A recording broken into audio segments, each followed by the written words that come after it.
وفي يوم من الأيام هم قاعدين على السفرة بيتعشوا، مرة واحدة الأمير البسيط صرخ وجري على الشباك، بص بصة ورجع لم المشاريب كلها من على السفرة قدامهم وراح دلقها من الشباك.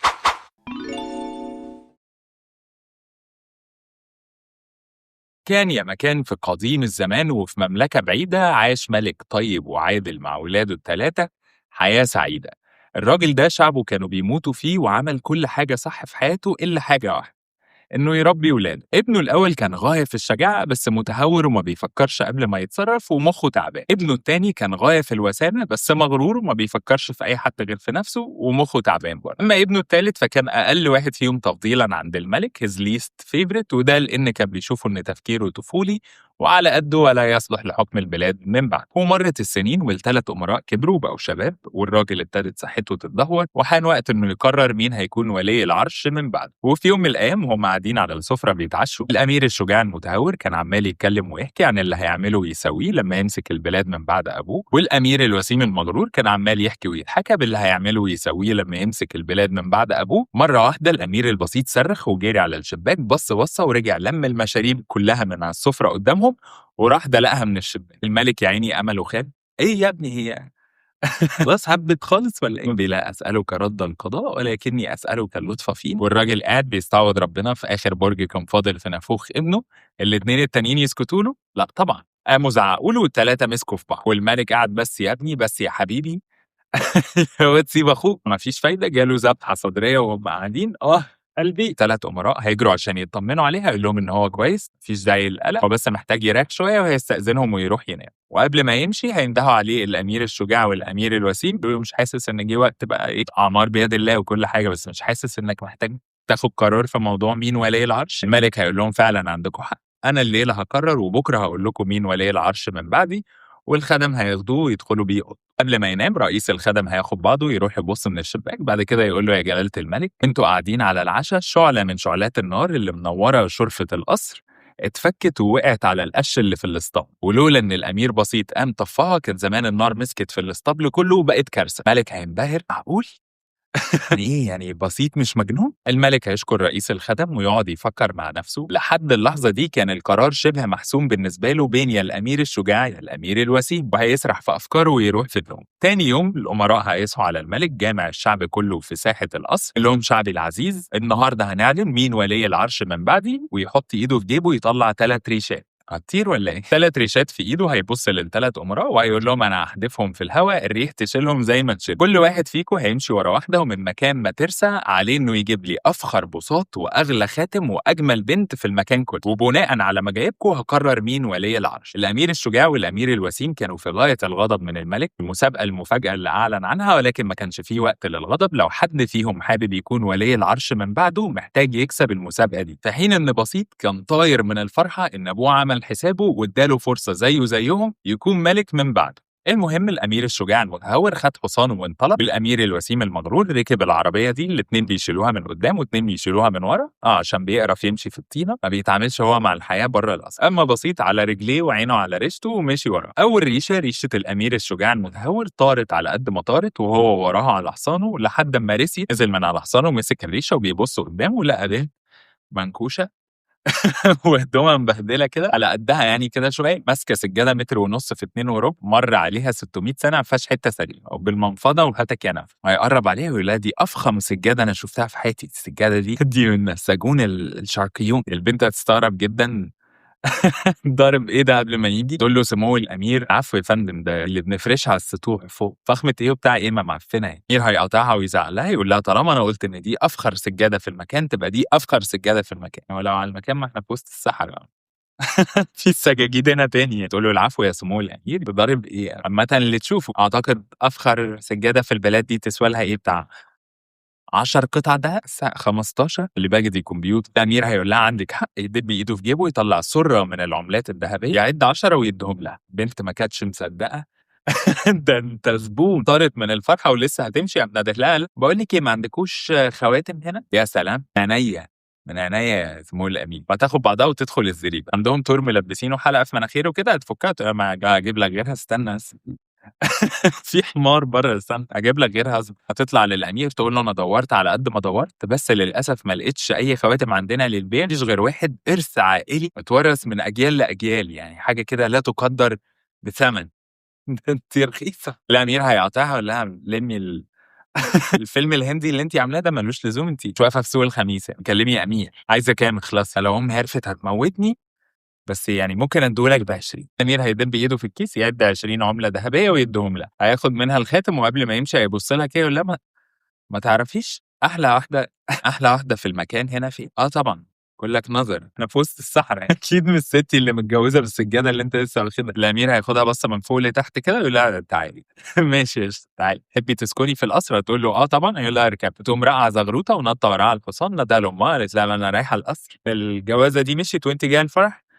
البسي التونيك اللي شُفناه عند أم ناهد الجمعة اللي فاتت، كويس ييجي بالعباية اللي حضرتِ بيها فرح ناهد، رايحين في القصر من أول يوم أنا هابقى ملكة. الأمير هياخدها وينطلق في رحلة الرجوع للقصر.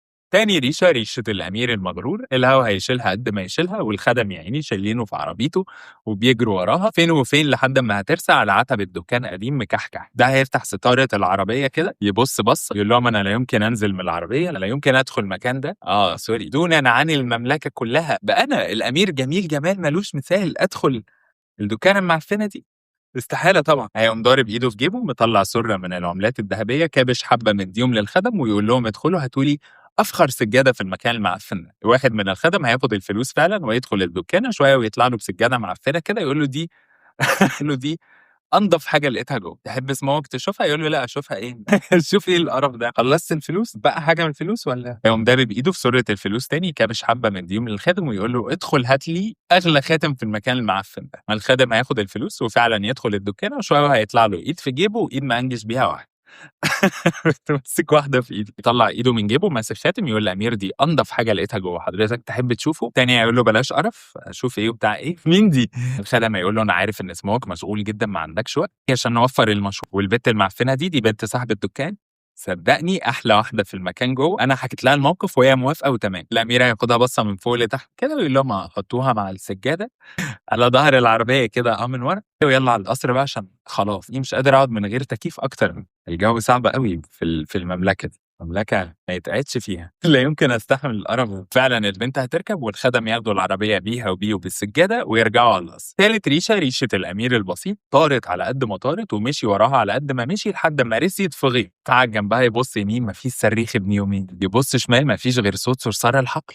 حرفيًا، طب يعمل إيه؟ فكّر إن هو يشيلها يروح بيها مكان يعرف يجيب منه الحاجات اللي أبوه عايزها، سوق الجمعة والّا حاجة، بس كده هيبقى غش، فقرر إن هو يقعد جنبها، وهي شوية والهوا جه خدها طيّرها، الهوا هياخد الريشة ويطير لحد أمّا ترسى على باب منجم مدفون في الأرض شكله غريب ولا كإنه ما اتفتحش من سنين، بإيديه هيزيح التراب ويفتح الباب هيلاقي سلالم ما لهاش آخر، يقرر يثق في الريشة وياخد بعضه وينزل، وأمّا يوصل عند نهاية السلالم دي هيلاقي نفسه في بداية ممر ضيق جدًا وضلمة جدًا ومن آخر حتّة فيه جاي شعاع نور، لِف وارجع بقى بلا ريشة ولا بتاع، هياخد بعضه زي أي حشرة رِزلة ويتجه للنور، لمّا يوصل لنهاية النفق هيلاقي نفسه في كهف مليان كنوز، من الأرض للسقف دهب ومجوهرات، طبعًا هو جايب سجادة. هو جايب سجادة وواحدة، الريشة كانت بتفكّر في إيه؟ هنعرف، خد بعضه ودخل وعلى قد ما كان منبهر من كمية الكنوز اللي كانت حواليه، على قد ما طماش في حاجة وعلى طول ابتدى يدوّر على اللي جاي عشانه، مرّة واحدة من وسط الكهف طلع له واحدة ست عجوزة شكلها مرعب جدًا، هتسأله عرف طريقها إزاي وإيه اللي جايبه هنا، فيحكي لها الموضوع كلّه من طقطق لسلام عليكم، الست هتزعل جدًا آه. لاقوني، يا دي المصيبة! عرفوا مكان الكهف، اتفضحنا، مش هنخلص منهم ومن حواراتهم، وهتتعصب جدًا بس هتقرر تعمل معاه اتفاق، هتقول له أنا أقدر أدّي لك البساط والخاتم، البنت ما عندناش ما بنشتغلش في الصنف ده، تيجي شوف هتدوّر عليها فين مش هنا، شايفني إيه؟ وفي المقابل لمّا ترجع ما تجيبش سيرة لمخلوق عن الكهف، شوف بقى تقول لهم جبت الحاجة دي منين؟ أهم حاجة ما فيش بني آدم يعرف لي طريقه، وبعد شوية تفكير الأمير هيقرر إنه يرجع بحاجتين من ال3 أحسن ما يرجع إيد ورا وإيد قدام، وهيوافق، الست هتقوم مسقّفة يقوم ناطط جنبها ضفدعة صغيرة كده، تقول لها شوفي عمِّك عايز إيه، ادّي له السجادة من جوّه والخاتم اللي هناك ده، الضفدعة تهز راسها وتنط تروح تجيب له السجادة وترجع، ومن وسط أكوام الدهب هتجيب صخرة كده وتيجي للست العجوزة بلمسة واحدة من صباعها تحوّلها لأجمل خاتم أي حد شافه في حياته، الضفدعة تقوم واخداه وهي بتدّيه له هتوشوش ودنه وتقول له الحقني، أبوس إيدك، الحقني من الولاية الخُلَل دي، الأمير هيقول لها بما إنِّك ما عندكيش بنت أنا هاخد الضفدعة فوق البيعة مش هيبقى إيه لا عرش ولا عروسة. نبقى طلعنا إيه، نبقى طلعنا بالضفدع، ساحرها تتنرفز جدًا وتقوم طايرة في الهوا وتقول له كُلّه لدي، الأمير هيقوم ساحب سيفه ويدخل معاها في عراك يحاول يعطّلها لحد ما الضفدعة تعرف، وفعلًا نجح، عطّلها شوية وقام ناتش السجادة والخاتم وخد ديله في أسنانه وجري، أول ما طلعوا من المنجم قفل الباب وخدها وجري، وهُم في الطريق بقى راجعين المملكة قعدت تحكي له عن نفسها إن هي أميرة رهيبة. طبعًا أميرة من مملكة كبيرة جدًا، الساحرة الشريرة دي سطت على مملكتهم وقشّطتها وخطفتها وسخطتها ضفدعة وخلّتها تخدمها، وإن حل اللعنة دي قُبلة من شخص ساعدها من غير ما يفرق له هي مين. يقوم واخدها فكِك لها اللعنة والضفدعة هتتحول لبنت زي القمر، هياخدها ويرجع المملكة عنده يكون الأمير الشجاع والأمير الوسيم وصلوا وقاعدين مستنيينه ومستنيين أبوهم يطلع يعلن النتيجة، بالحاجات المعفنة اللي هم جايبينها دي أول ما يشوفوه داخل عليهم بالسجادة والخاتم والبنت دي متشعبطة في دراعه هينبهر، يبتدوا يقلقوا بقى لأبوهم يختاروا، الأمير الوسيم هيبُص للأمير الشجاع يقول له: "معقولة؟ معقولة بابا ممكن يختار وإحنا لأ؟" فالأمير الشجاع هيقول له: "لأ طبعًا، إحنا جايبين حاجات زي الفل إحنا كمان." هتقوم البت اللي كانت بتنفّض اللي كان جايبها معاها تقول له: "يعني أنت كُلّك نظر، رحم الله امرئ عرف قدر نفسه." أنت مش شايف عاملة إزاي البعيد إيه، أميرة. لا يا عم سلام عليكم، جايبيننا تهزقونا هنا والّا إيه؟ إخواته الاتنين هيروحوا له يقولوا له: "أنت جبت الحاجات دي منين؟" هيقول لهم: "مش هاقدر أقول لكم وأحسن لكم ما تعرفوش." يقوموا ساحبين سيوفهم يقولوا له: "يا تقول لنا جبت الحاجة دي منين، يا مش هيحصل كويس النهارده." وبسيط بيتكلم معاهم بيحاول يقنعهم إن هم ما يروحوش، هتقوم الريشة بتاعته طايرة من جيبه في الهوا. الشجاع هيبُص للوسيم يقول له: "خلاص سيبك منه إحنا مش محتاجينه في حاجة." الريشة دي عارفة الطريق وياخدوا بعضهم ويطلعوا ورا الريشة، والهوا هياخدها يفضل يطيرها لحد ما توصل عند باب المنجم، هيفتحوه وينزلوا، "أهلًا نورتوا ولاد حلال مصفّي، كنت لسه ماسكة الموبايل أبعت على جروب الساحرات إن أنا محتاجة 2 يساعدوني في أعمال الكهف، اتفضلوا." الملك هينزل ينبهر بشطارة بسيط ويقول له إن أنا أسأت الحكم عليك، ويسأله عن إخواته هيقول له إن هم عندهم في راح مشوار كده، عندهم يعني في درس صغير هيتعلموه، إن شاء الله يبقوا ييجوا، الملك هيعيّنه ولي عرش من بعده، وهيطلب من الأميرة إنها تعيش معاه، هتقول له يعني أنت أنقذتني، أنقذت حياتي، أنا هاقعد معاك إن شاء الله في عِشّة ما بالك قصر، ويتجوزوا ويعيشوا في تبات ونبات ويخلفوا صبيان وبنات، وتوتة توتة خلصت الحدوتة، باي.